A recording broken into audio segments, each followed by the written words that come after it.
Imagina que tienes la cura para una de las enfermedades más devastadoras del planeta.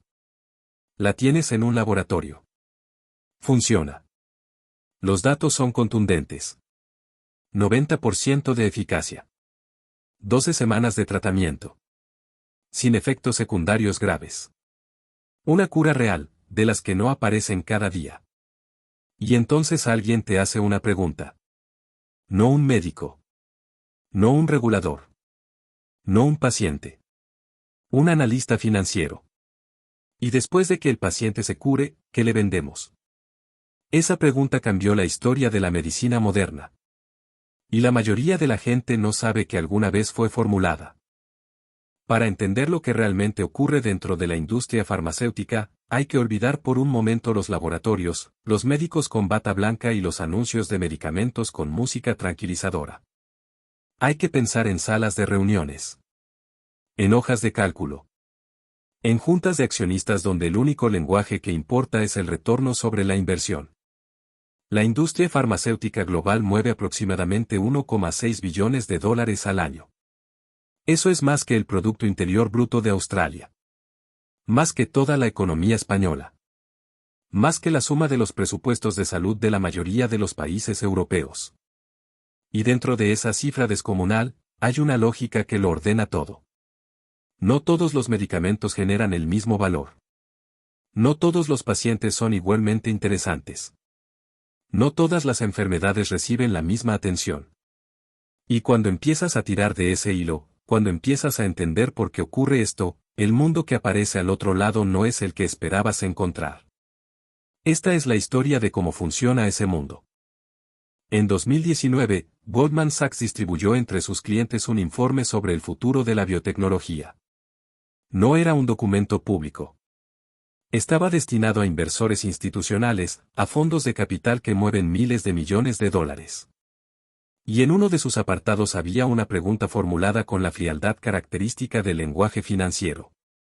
La pregunta era la siguiente. ¿Es curar a los pacientes un modelo de negocio sostenible? No era una pregunta filosófica. Era una pregunta de negocios. Y la respuesta que el informe sugería era perturbadora en su simplicidad. Los tratamientos curativos, aquellos que se administran una vez y eliminan la enfermedad, presentan un problema estructural. El paciente se cura y deja de consumir el producto. El mercado desaparece. Los ingresos caen. Los tratamientos crónicos, aquellos que el paciente debe tomar durante años o durante el resto de su vida, generan flujos de ingresos predecibles, sostenidos y crecientes. Son, desde la perspectiva del modelo financiero, infinitamente más atractivos. Goldman Sachs no estaba proponiendo que las farmacéuticas dejaran de curar enfermedades. Estaba describiendo una tensión real que existe en el sistema. Una tensión que, cuando se deja sin resolver, produce consecuencias muy concretas para personas muy reales. Y para entender esas consecuencias, hay que conocer algunas historias. En 2011, un bioquímico llamado Michael Sofia, que trabajaba en una pequeña empresa biotecnológica llamada Parmaset, completó el desarrollo de una molécula. Se llamaba sofosbuvir. Y sofosbuvir era capaz de curar la hepatitis C crónica. Para entender lo que eso significa, hay que saber que la hepatitis C es una infección vírica que afecta al hígado. En su forma crónica, destruye el tejido hepático silenciosamente, durante años, hasta producir cirrosis o cáncer de hígado. Más de 50 millones de personas en el mundo la padecen. Antes de sofosbuvir, los tratamientos disponibles eran agresivos, tenían tasas de éxito mediocres y producían efectos secundarios que muchos pacientes no podían tolerar. Michael Sofia y su equipo habían creado algo genuinamente extraordinario. 12 semanas de tratamiento. Más del 90% de curación. Efectos secundarios manejables. Era exactamente la clase de avance que la medicina espera durante décadas. En 2011, la empresa Gilead Sciences compró Parmaset. El precio de la adquisición fue de $11.000 millones. La apuesta más cara en la historia de la biotecnología hasta ese momento. 3 años después, en 2014, Gilead lanzó el tratamiento al mercado bajo el nombre comercial Sovaldi. Y estableció el precio de venta. $1.000 por pastilla. El tratamiento completo de 12 semanas costaba $84.000 en Estados Unidos. El debate que siguió en los medios de comunicación se centró casi exclusivamente en el precio. En si era o no justificable. En si la empresa tenía derecho a cobrarlo. En si los seguros médicos estaban obligados a cubrirlo. Lo que casi nadie preguntó fue algo más fundamental. Un análisis publicado en la revista PLOS Medicine estimó que el coste real de fabricar el tratamiento completo, las pastillas físicas, rondaba entre $68 y $136. No 84.000. 136. La diferencia entre ambas cifras no es el coste de la investigación, ni el desarrollo, ni los ensayos clínicos. Es el precio de algo llamado exclusividad de patente. El derecho legal, otorgado por los gobiernos, a ser el único proveedor de un compuesto durante 20 años. Y entonces ocurrió algo que nadie esperaba nombrar en voz alta. En los informes financieros de los años siguientes, varios analistas del sector señalaron que el éxito de Sovaldi representaba un problema para el mercado. No para los pacientes. Para el mercado. Porque a medida que los pacientes se curaban, el mercado de hepatitis C se contraía. Los nuevos casos eran más que los existentes en tratamiento. Las proyecciones de ingresos futuros se reducían. Una cura real había destruido un mercado. Y eso, en el lenguaje de la industria, se clasificaba como un riesgo. Hay una historia que empieza en 1921 y que todavía no ha terminado. Ese año, en la Universidad de Toronto, un médico llamado Frederick Banting y un estudiante llamado Charles Best descubrieron la insulina. Antes de ese descubrimiento, un diagnóstico de diabetes tipo 1 era esencialmente una sentencia de muerte. Los pacientes morían en semanas o meses. No había nada que hacer. La insulina cambió eso de manera radical. Era, literalmente, la diferencia entre vivir y morir. Cuando llegó el momento de patentar el descubrimiento, Banting y Best tomaron una decisión que hoy resulta casi imposible de imaginar en el contexto de la industria farmacéutica contemporánea. Vendieron la patente a la Universidad de Toronto por $1. $1 simbólico. La razón que dieron era sencilla: nadie debería morir por no poder pagar un medicamento. 100 años después, en Estados Unidos, el precio de la insulina glargina, una versión moderna del mismo compuesto, aumentó un 400% entre 2007 y 2018. Sin cambios químicos significativos. Sin mejoras sustanciales en la fórmula. El mismo medicamento, multiplicado por 4 en precio, en 11 años. ¿Cómo es posible? La respuesta tiene un nombre técnico: evergreening. Funciona así. Cuando la patente original de un medicamento está próxima a expirar, la empresa farmacéutica introduce modificaciones menores al producto, una formulación de liberación lenta, un dispositivo de administración diferente, una combinación con otro compuesto. Esas modificaciones permiten solicitar nuevas patentes sobre las variaciones. Y esas nuevas patentes bloquean la entrada de medicamentos genéricos durante años adicionales. No es ilegal. Es una estrategia de propiedad intelectual ejecutada dentro del marco legal vigente. El resultado práctico es que los fabricantes de insulina han logrado mantener la exclusividad comercial sobre variaciones de un compuesto que lleva un siglo en el mercado, mientras el precio original se ha multiplicado hasta resultar inalcanzable para una parte significativa de las personas que lo necesitan. En 2021, el Senado de Estados Unidos publicó un informe que documentaba algo que el sector llevaba años negando: las 3 empresas que controlan prácticamente todo el mercado de insulina en ese país, Eli Lilly, Novo Nordisk y Sanofi, habían aumentado sus precios de manera paralela y coordinada durante años. No era una acusación sin fundamento. Era la descripción de un comportamiento documentado en registros internos de la propia industria. Frederick Banting vendió su descubrimiento por $1 para que nadie muriera por no poder pagarlo. 100 años después, una de cada 4 personas con diabetes en Estados Unidos declaró en 2020 haber racionado su insulina por razones económicas. Hay una manera de entender cómo la industria farmacéutica decide qué investiga y qué no. Imagina un mapa del mundo. Ahora colorea ese mapa según la renta per cápita. Los países más ricos, en un extremo. Los más pobres, en el otro. Ahora superpon sobre ese mapa otro dato, la distribución de las enfermedades. ¿Qué patologías afectan a qué poblaciones? ¿Dónde están los pacientes con diabetes, con enfermedades cardiovasculares, con artritis reumatoide? ¿Y dónde están los pacientes con malaria, con leishmaniasis, con enfermedad de Chagas, con filariasis linfática? Cuando comparas los dos mapas, aparece un patrón.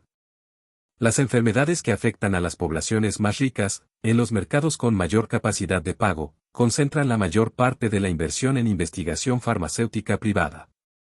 Las enfermedades que afectan a las poblaciones más pobres, aquellas que la Organización Mundial de la Salud denomina enfermedades tropicales desatendidas, reciben en conjunto menos del 1% del gasto global en investigación farmacéutica privada. Y eso a pesar de afectar a más de 1.000 millones de personas en el mundo. 1 millón de millones de personas. Con menos del 1% de la inversión. Pero hay otro elemento en este mapa que resulta igualmente revelador.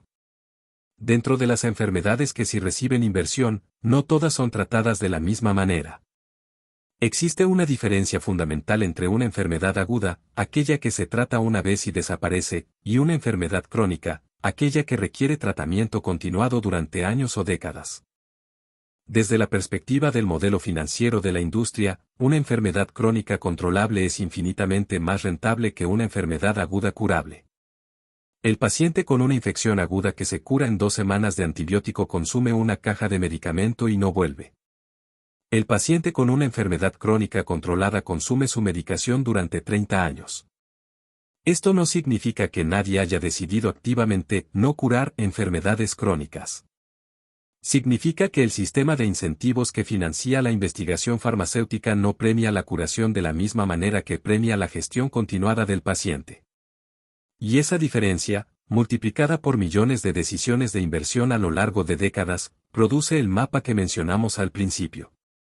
En física existe la ley de Moore. Describe cómo la capacidad de los procesadores se duplica aproximadamente cada 2 años, mientras el coste se reduce. Es la ley del progreso tecnológico constante. En farmacología existe exactamente lo contrario. Se llama la ley de Hero-Ohm. Hero-Ohm es Moore escrito al revés. Y fue documentada en 2012 en una de las revistas científicas más respetadas del campo. Lo que describe es esto: desde 1950, el número de fármacos aprobados por cada 1.000 millones de dólares invertidos en investigación farmacéutica se ha reducido a la mitad cada 9 años. Se invierte más. Se descubre menos.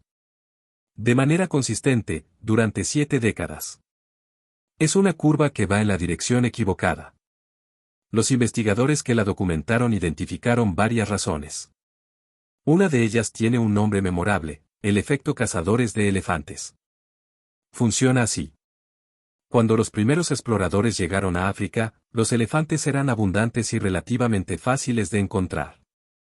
Con el tiempo, a medida que las poblaciones se reducían, encontrar un elefante requería más esfuerzo, más tiempo, más recursos. Hay un último elemento en esta historia que rara vez aparece en los debates públicos sobre el precio de los medicamentos. La relación entre la industria y los organismos que la regulan. En Estados Unidos, la FDA, el organismo encargado de aprobar los medicamentos que pueden comercializarse, está parcialmente financiada por las propias empresas que solicitan esas aprobaciones. En 2022, más del 60% del presupuesto de la División de Aprobación de Nuevos Medicamentos provenía de tasas pagadas por la industria farmacéutica. No es un dato oscuro ni clasificado. Es una realidad estructural del sistema regulatorio estadounidense. Y hay otro dato, publicado en la revista Science en 2016, que completa el cuadro. El análisis documentó que más del 80% de los médicos que aprobaron medicamentos en la FDA entre 2001 y 2010 trabajaron posteriormente para la industria farmacéutica privada. Esto tiene un nombre coloquial: puerta giratoria. No implica que cada aprobación sea el resultado de una decisión corrupta. Implica algo más sutil y, en cierto sentido, más difícil de combatir, que cuando las personas que regulan una industria saben que su próximo trabajo probablemente estará dentro de esa misma industria, la frontera entre el interés público y el interés privado se vuelve permeable. No de manera dramática. No de manera evidente. Sino gota a gota, decisión a decisión, a lo largo de años. Hay una investigación publicada en la revista PNAS, una de las publicaciones científicas de referencia en Estados Unidos, que analizó todos los fármacos aprobados entre 2010 y 2019. El resultado fue llamativo. La investigación financiada públicamente, principalmente a través de los Institutos Nacionales de Salud del Gobierno Federal, había contribuido al descubrimiento de prácticamente todos los fármacos aprobados en ese periodo. Todos. La investigación básica, la más fundamental, la que estudia mecanismos biológicos sin saber todavía para qué servirán, es predominantemente pública. La paga el contribuyente. Lo que ocurre después es diferente. Cuando ese conocimiento básico alcanza un punto en que puede convertirse en un producto comercializable, la industria privada entra, lo desarrolla, lo patenta y lo comercializa. Los beneficios, en ese punto, son privados. El riesgo lo asume el sector público. El retorno lo captura el sector privado. No es un secreto. Es la descripción del modelo que existe, documentado en los propios registros financieros de la industria y en los informes de organismos públicos de investigación. Y cuando se comprende ese modelo, muchas cosas que antes parecían inexplicables empiezan a tener sentido. Porque ciertas enfermedades tienen tratamientos y no curas. Porque los precios de medicamentos que llevan décadas en el mercado siguen subiendo. Porque hay compuestos que podrían funcionar contra enfermedades graves y que permanecen en un cajón de laboratorio universitario sin que nadie los desarrolle. No porque la ciencia no pueda, sino porque el sistema de incentivos que financia la ciencia aplicada a la medicina no está diseñado para hacerlo. Volvamos al principio. Al analista que preguntó qué le venderían al paciente después de curarse. Hay dos maneras de reaccionar a esa pregunta. La primera es indignarse. Interpretar la pregunta como la prueba de una maldad intrínseca del sistema, de personas que deliberadamente eligen el beneficio sobre la vida humana. La segunda manera es más incómoda, porque requiere mirar el problema de frente. La pregunta del analista no era maliciosa. Era honesta. Era la pregunta correcta dentro del sistema en que fue formulada. Un sistema diseñado para generar retornos sobre la inversión no puede, por definición, priorizar sistemáticamente resultados que destruyen sus propias fuentes de ingresos. Eso no hace el sistema inocente. Lo hace estructuralmente incapaz de resolver ciertos problemas por sí mismo. Frederick Banting sabía eso. Por eso vendió su patente por $1. Sabía que si dejaba la insulina en manos de un sistema de incentivos financieros, el acceso de los pacientes dependería de su capacidad de pago. Y para él, eso era inaceptable. La pregunta que queda, después de ver todo lo que hemos documentado esta noche, no es si las farmacéuticas son buenas o malas. La pregunta es si el conocimiento científico aplicado a la salud humana puede seguir operando dentro de un marco en que la curación de los enfermos y la rentabilidad del capital compiten entre sí. Y si la respuesta es que no puede, la siguiente pregunta es qué estamos dispuestos a hacer al respecto. Esa no es una pregunta que podamos responder por ti. Pero sí podemos asegurarnos de que la hagas.